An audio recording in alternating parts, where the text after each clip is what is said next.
Welcome into this crossover Thursday, Locked On Bears, Locked On Patriots here on the Locked On Podcast Network. I am Lorin Cox from Locked On Bears. I'm here with Mike Debate from Locked On Patriots, and we're getting ready for a big Monday night matchup here. Still our crossover Thursday, even though we'll have an extra day before the game here, but we want to make sure you are ready to go entering your weekend ahead of this upcoming matchup. And Mike, I know it's been a funky, interesting season with New England. I'm sure that they'll have a lot of questions going about whatever a Bailey Zappi is, but what's sort of the biggest storyline you're seeing for this team heading into this game? Well, without any question, it is definitely the question of whether or not Bailey Zappi is going to get the ball. The rookie has had it for the last 2 and plus games. Didn't get the start in week 4 against the Green Bay Packers. Came in relieving veteran quarterback Brian Hoyer, who suffered a concussion in that game and has since been placed on IR. But he is going to now face an opportunity where he could get the start in prime time on Monday night. And that's going to be a very big key for the New England Patriots. Who is going to get the ball? Reports now out of New England indicate that Mac Jones maybe is far along from rehabbing his hurt high ankle sprain. He may be anywhere along 85 to 90% ready at this point. So if that's the case, it's going to be up to the team whether or not Mac gets the start or whether or not Bailey Zappi gets the start. And really, I think this is going to be a very interesting week and a very interesting few days coming up in New England when they return to the practice fields on Thursday. Yeah, I think the rest of the NFL is dreading the idea of Bill Belichick finding another really good quarterback on day 3 of the draft to replace a first-round pick that maybe was a little bit underwhelming up to this point. So, yeah, I think all eyes are going to be on that. It'll be tough for the Bears to prepare. We'll see what they end up getting at quarterback. And I think for Chicago heading into this game, I think they also want to make it difficult for New England to prepare because they have had an extended time off. They last played last Thursday against the Washington Commanders. Going from a Thursday game to a Monday game has been like a mini bye week for them. They kind of took a step back and said, we're going to kind of reevaluate and meet with every single individual player and go through, things they've done well and things they still need to work on here moving forward. So everyone in Chicago is kind of looking around saying like, are they going to make any changes? It's not going to be drastic necessarily, but they did swap out a wide receiver lower on their depth chart. They could try and rotate in, but will they change things up schematically? Could they change their offensive line combination, maybe their defensive line rotation? What kind of new wrinkles will they come out with? What will they have learned about themselves after a start of the season that no one expected them to do much better than 2-4, but they've had some really disappointing finishes. They've been right in it in the fourth quarter in pretty much every game they've played this season, but they haven't been able to come out over the top. And they just played what felt like their worst, certainly offensive performance last week against the Washington Commanders, a team they had no business only scoring 7 points on. So it's like something close to rock bottom offensively last week. And I think Bears fans are going to be eager to say, okay, what can this team come out and do against New England that's different, that's fresh, that's new? And how can they better support Justin Fields in that process? Because that's sort of the underlying story behind all what the changes might be this week is how can they better support Justin Fields and get the most out of what he can do as a quarterback. So I think both eyes are going to be on what happens with both of these young quarterback situations. One, we're a little more sure who's going to be under center, but the other one, what are they going to do with Fields and what are they going to be able to do with Zappi and how can they open things up for both offenses? Absolutely. And Lorin, I'm glad that you mentioned that because I think in a lot of ways, the New England Patriots face something very similar in terms of key storylines heading into this matchup. It's not just about who gets the start under center. It's about how he is supported. Whoever is going to be taking snaps as the starting quarterback, whether it's Mac Jones or whether it's Bailey Zappi, the Patriots have stumbled onto something here that seems to be making their offense not just serviceable, but also very effective. And that's the fact that they're taking a more back to basics approach with their offense. They want to benefit their signal caller, whoever that may be. And really, the two strengths or the like-minded strengths of both of these quarterbacks will allow both of them to be able to operate effectively. The Patriots are now utilizing pulling guards, the gap runs. That's kickstarted their running game. And Ramondre Stevenson, the second-year runner out of Oklahoma, has been tremendous for this team. He's running with a great deal of burst. He's running with a great deal of horizontal movement. And he's also showing the ability to find the seam and even catch the ball out of the backfield on third down. So if I'm a Bears fan, I'm looking at Ramondre Stevenson, number 38, and I'm looking at him very closely on Monday night, because if he starts getting traction, it could be a long day for the Bears defense. However, that being said, the Patriots offense is going to need to be more than just one-dimensional against the run. And we saw Matt Patricia manage the short intermediate areas of the field. Right now, Bailey Zappi is currently averaging 6.4 depth yardage per target. That's not exactly airing the ball out into deep yardage. But if you look at his completions, he's completing passes for 53 yards, 31 yards. People are looking at it and going, wow, these are monster numbers. Had a couple of very effective passes to his tight ends, Hunter Henry, Jonnu Smith. One of those went for 53 yards. That was the pass to Jonnu Smith in the middle of the field. What Bailey did very well was utilize play action and be able to get the ball out of his hands, turned a 17-yard completion into a 53-yard gain because of excellent yards after the catch for Jonnu Smith. And Hunter Henry did the same in his touchdown just a few plays later. So this is where New England right now is going to have to be very diligent. Their offensive line has played well, much better than the first 3 games of the season, because they're coming into their own in terms of being able to block well and also in pass protection.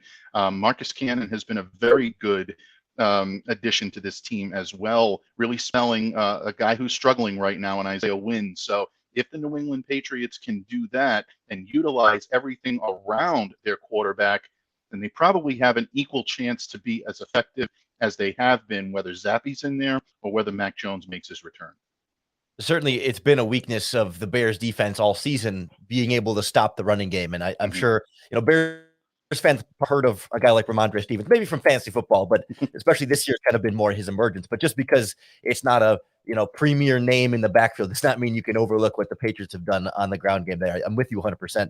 I think the Bears are also going to want to try and run the ball too. And that's been kind of the strength of their offense. But we also know that Bill Belichick historically tries to take away whatever the opposing team does well and make you beat them, left-handed. So does that mean he tries to shut down the Bears running game and make Justin Fields throw, or is more of the emphasis on keeping Justin Fields in the pocket and maybe trying to take away Darnell Mooney and saying, no, throw to other wide receivers? I don't know. Certainly the Bears offense has had trouble getting anything consistently going in the passing game. So it's not going to be tough for Bill Belichick to necessarily make life difficult on Fields, because so often the Bears themselves have made life difficult on Justin Fields. Just the players on the team has not made his life very easy.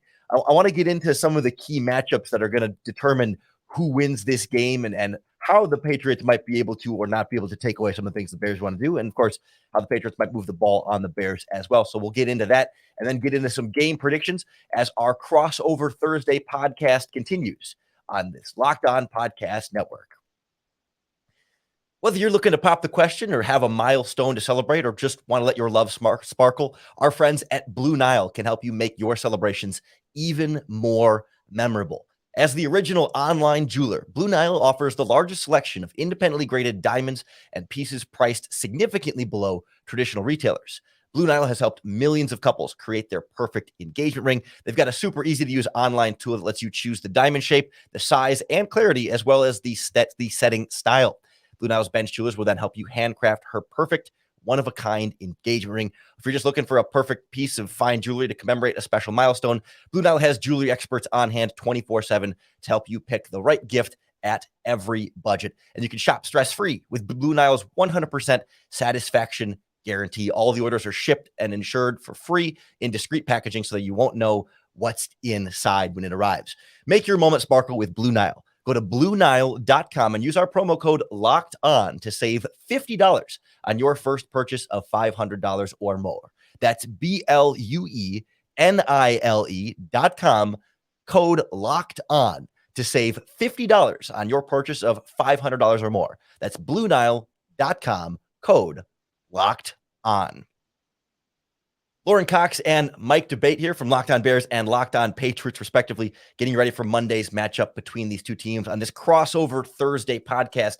And Mike, when I start to look at the matchups that will go far in between these two teams. I mentioned Darnell Mooney and whether or not Bill Belichick may try and take him away from the Bears passing game and say, hey, let some of these other no-name wide receivers in the Bears offense try and beat you. And I'm curious how well the Bears might be able to get a matchup between Mooney and Jalen Mills, because it seems like as I watch the Patriots, not that Mills has been terrible by any means, but if you're looking for a weaker link in the secondary, somebody that teams have been able to go after and, get some bigger plays on downfield, it seems like Mills has had moments this season of vulnerability on the back end. And I wonder, that sort of chess match between the Bears trying to get the matchup they want with their receivers versus Belichick trying to get the matchup he wants with their receivers. I'd be curious to see how well the Bears can isolate those types of one-on-ones that, if Fields can just throw it up to his guy and trust him to win downfield. That's where the Bears have found the explosive plays that they have had when they have been few and far between. Where are you looking at matchup-wise? Yeah, I think that's definitely a matchup that I'm keeping my eye on the defensive side of the ball is how are the Bears going to be able to attack this Patriots secondary? And you're right, Mills has had moments where there have been lapses in his ability to stay with his stay with his target as a defender. And some of that has been because he's been battling a hamstring injury for the better part of 2 or 3 weeks now. So there have been opportunities where Mills can be had. The question mark right now with the Patriots is their secondary in terms of their other veteran presence, and that's Jonathan Jones, who's technically is their probably most seasoned cornerback in this system, was one of the best in terms of being a slot corner in previous years, made the move to the perimeter this year and has been very effective. But he's been out with an ankle injury, so it's very difficult for the Patriots to be able to field a full crew back there. Very fortunate for New England. They have a pair of Jones rookies that are really doing the job right now, and they're doing it very well. Jack Jones has been a force on the perimeter. And Marcus Jones came in and played a little bit in the slot this weekend, earned himself an interception. So when you look at the New England Patriots secondary, that may be an area where the Bears say, you know what, we're going to test this a little bit. Our passing game hasn't been necessarily the best part of our offense, but if they can start testing the secondary a little bit and completing passes and utilizing guys like Mooney, we've seen them utilize maybe the tight end, Cole Kmet, come in and do a little bit. Kyle Duggar has any difficulty being able to hang with him, that could be an area where the Patriots defense has given up some areas in the past. So these are things that the passing game can utilize. But most importantly, I think what the Patriots are going to be looking to do is to isolate and also stop the run of the Bears attack, because that to me is where they can be most effective against this team. And right now, you want to talk about vulnerability on the defensive side of the ball, Lorin. Patriots might be vulnerable on their run defense as well. Their run defense has been very good the last couple of games. I want to give an awful lot of credit to guys like Devon Godchow, Carl Davis coming in off the bench, Christian Barmore, even guys like Dietrich Wise and Matt Judon, who are technically, pass rushers, and they put pressure on the quarterback. They've been assisting tremendously when it comes to getting in place to help stop the run. But with Barmore's health right now a question mark, and he left Sunday's game with a knee injury. We're not sure what's going to happen yet. We're still waiting for the first injury report of the week to come out. That will not be out for the Patriots until late on Thursday afternoon. So with Barmore's health being a question right now, that could be an area where this team's a little bit vulnerable. And the Bears, they can, do what they can on the ground. They're averaging 170.8 yards per game, 5.2 yards per carry.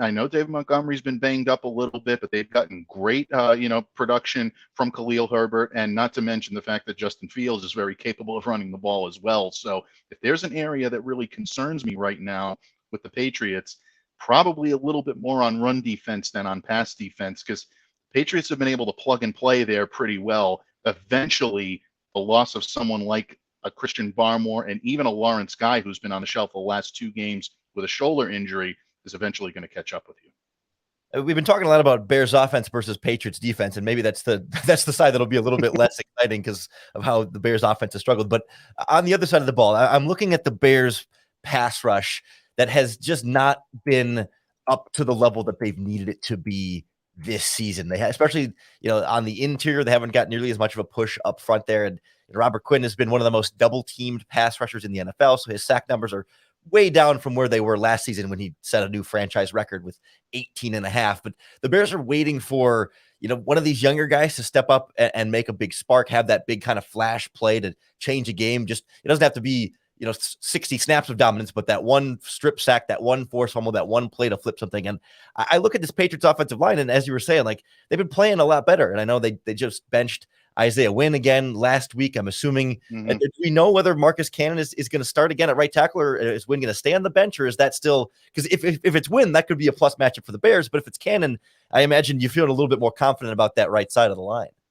Yeah, I think that's a good question. Right now, there have been at least multiple cries across Patriots media, maybe even across, some of the fan base as well, wanting to see Marcus Cannon get in there and get the start. And we may very well see that on Monday night. Isaiah Wynn continues to get the start here. And I think what the Patriots need to remember is that this is still an extremely talented tackle, no matter where he plays on the side of the ball. His problem has been discipline. He's getting whistled for penalties at an alarming rate, 7 in the last 4 games for the New England Patriots, 8 overall throughout the season, and they're untimely penalties. And he's getting beat at the worst possible time.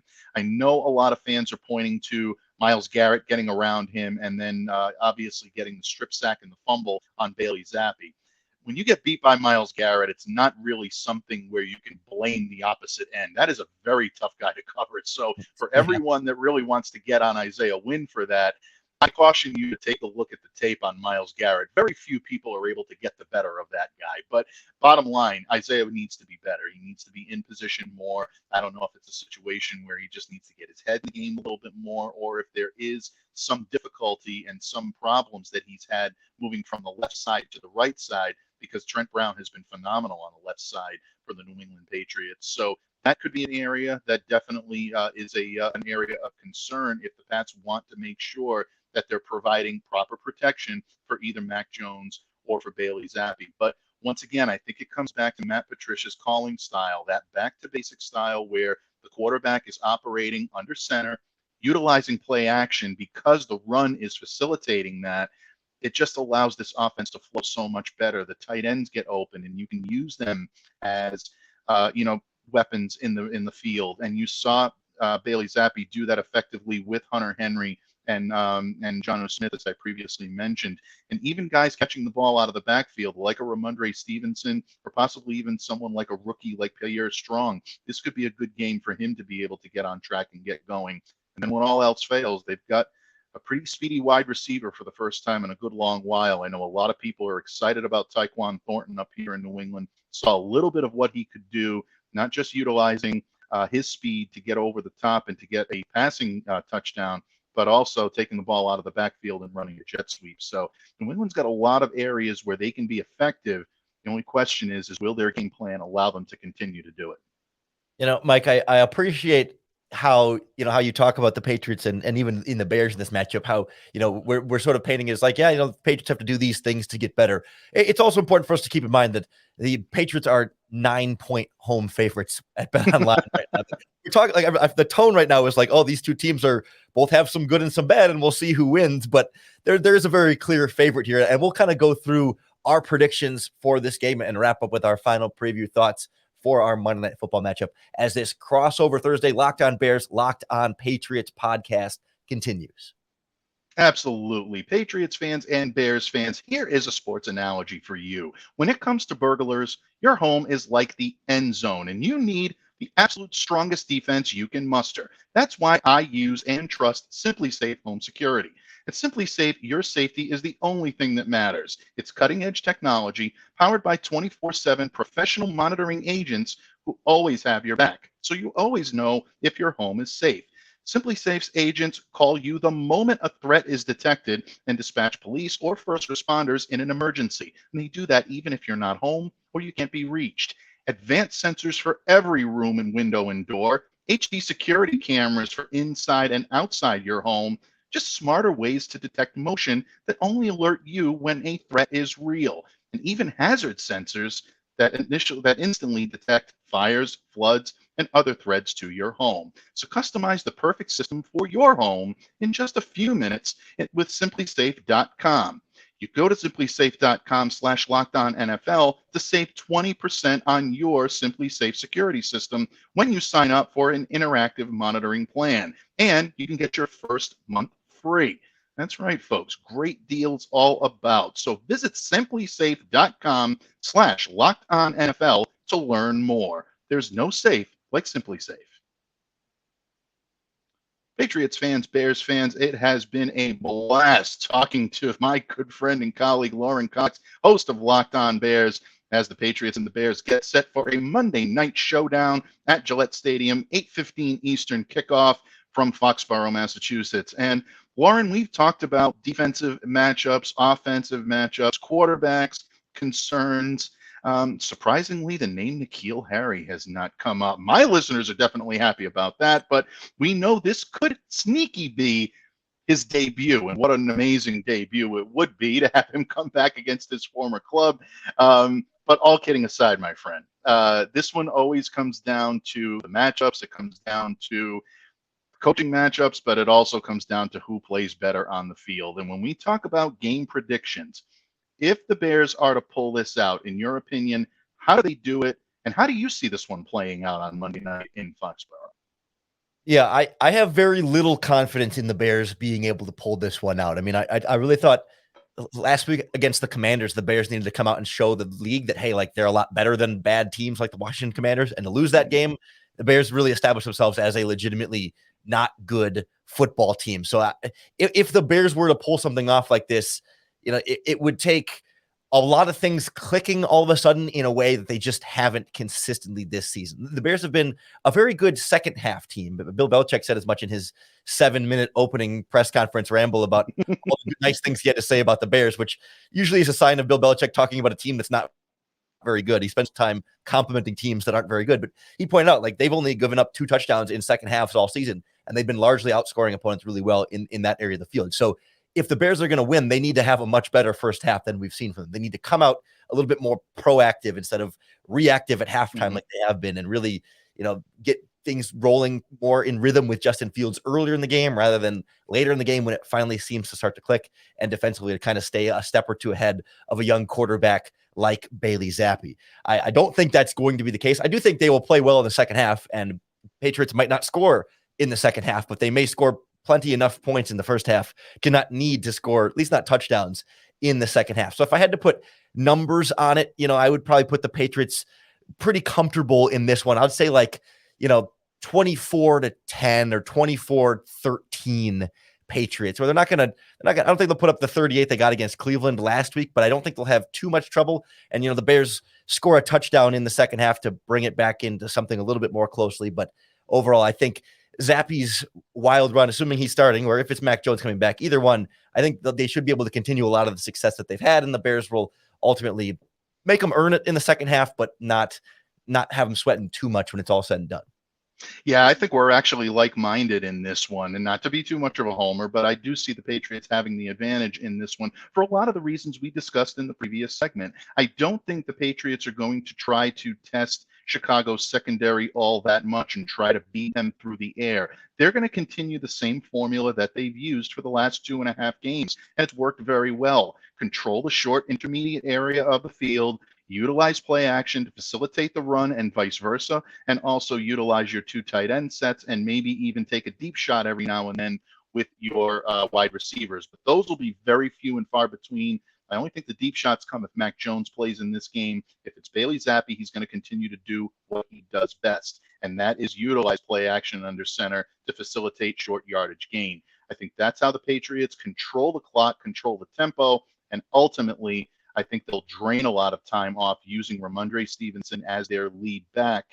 Even if Damian Harris is able to go in this game, Ramondre is still going to get the majority of the carries, and that's going to be something that Chicago is going to have to be able to try to contain. And up till this point, Chicago's run defense has been suspect, and I think the Patriots realize that, and they can utilize that to their advantage. So I like the New England Patriots in this one by a final of 24-14, but I agree with you. I don't think the Patriots are going to score at will. I think in the second half, you're going to see those clamps come down from Chicago and try to make this a little bit more of a game. If the Patriots want to control this, they've got to get out to a fast start. By scoring multiple touchdowns in a game, it sounds exciting for Bears fans. So if they get to 14, that'd be a fun back and forth there for sure. So just to sort of recap here, in this Bears-Patriots matchup, I think both teams are going to want to run the ball and kind of take the pressure off of their young quarterback, whoever it might be starting for the Right. Patriots in this game. And both teams feel like they can find an advantage with a lot of their skill talent in that backfield. Both teams running the ball really well this season. Offensive lines maybe even better in run blocking than in pass protection from what we've seen. And that could lead to a lower scoring game. If you're looking at betting the over under, maybe the under could be an intriguing option there. I mean, who knows? Maybe they'll change everything in this time off and switch to deep shots on play action all game long. But I don't know. It could make for a little bit more of a lower scoring defensive battle. But like you were saying, like I think we both trust the Patriots defense to be able to stop the Bears running game a little bit more than the Bears defense to be able to stop the Patriots running game. Plus just the last couple of games we've seen of Bailey Zappi being able to have pretty good production despite not being that deep ball receiver. Like you said, I mean, they can nickel and dime this Bears defense down the field. We saw the Vikings do that on a 17 play, 7-minute drive in the fourth quarter a couple of weeks ago. So there's some vulnerability there that I just think over the course of a game, the Bears will keep it tough at the end, but I don't think the Bears can hold them down at least early enough in the game to keep a deficit within reach. And maybe they'll try and keep it close down the stretch, but that 10 to 14 point kind of victory feels about right. Yeah, I think so as well. I think that the Patriots get this one by about 10. But again, you mentioned earlier about the Patriots secondary. If Justin Fields can test that, that could change the complexity of this game. So before any Bears fan goes into this game thinking this one's wrapped up, it's done before it ever started, that's why they play these games on the field, folks. Anything and everything can happen. The New England Patriots, as well as they're playing right now, and as happy as our fan base is, and they have every right to be, they're not a juggernaut that can't be moved at this point. So anything and everything can happen. And I'm looking forward to this game because anytime these two franchises get together, there's always memorable moments, whether it be the 86 Super Bowl or whether it be something a little more fun for us to remember, Tom Brady duking Brian Urlacher. But, there's always a lot of history between these two franchises. And I, for one, cannot wait to watch this one on Monday from Gillette. I'm sure these two teams will kind of from a distance be compared down the stretch as we see the careers of Mac Jones and Justin Fields continue to play out. And if the Bailey Zappi thing derails that, I know Bears fans will be keeping an eye on how that one plays out. So, Mike, it's been a lot of fun. I'm hoping that this week's primetime Chicago Bears game is a lot more exciting than last week's primetime Chicago Bears game. For your sake, I hope that's more exciting for us as well. And best of luck on Monday. I guess we can both root for neither team to add any major injuries for the rest of the season. Absolutely, my friend. Always have a clean game, have a healthy game for everybody, and may the best team win. And we're looking forward to it. That's going to do it for our crossover Thursday Locked On Bears, Locked On Patriots here on the Locked On Podcast Network. Thanks for making Locked On Bears or Locked On Patriots your first listen each and every day. Now, if you're looking for your second listen, check out the Peacock and Williamson NFL show here on the Locked On Podcast Network. Host Brian Peacock alongside former NFL scout Matt Williamson give you the expert NFL analysis in less than 30 minutes. It's the big picture, lead wide look at the NFL, and it's free and available wherever you get your podcasts. Then come on back tomorrow for Locked On Bears or Locked On Patriots and get yourself ready for this Monday night football matchup. Make us your first listen each and every day, and we will talk to you again tomorrow.